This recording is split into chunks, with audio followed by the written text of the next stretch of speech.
Hi hello friends, మనమైతే వైజాగ్ తర్వాత మాట్లాడదాం అనుకున్నాం. వైజాగ్ దగ్గర ఈ కొండలు చూసి మీకు ఒకసారి చూపిద్దాం అనుకున్నాను.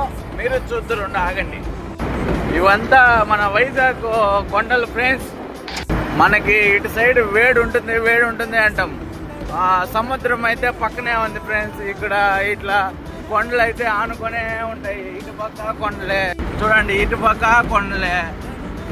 అందుకోసమే ఇది వేడి ఇట్లా ఉంటుంది. ఇటు పక్క అయితే బస్సులు, రెడ్ బస్సులు ఫ్రెండ్స్. మన ఎర్ర బస్సు ఎక్కేద్దాం రండి.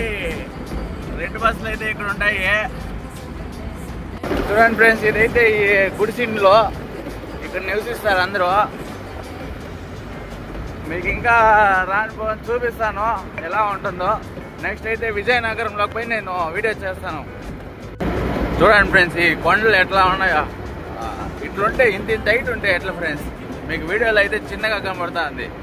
ఇటు పక్క చూడండి, ఇదైతే పక్కనే ఉంది కానీ అట్లా కనబడతా ఉండలేదు ఫ్రెండ్స్. ఎదురుగా చూసినా కూడా రోడ్డు ఏదో కొండలోకి పోయినట్లుంది ఫ్రెండ్స్. ఏంది ఫ్రెండ్స్, ఇట్లా ఉంటే గాలి రాదు, వేడి.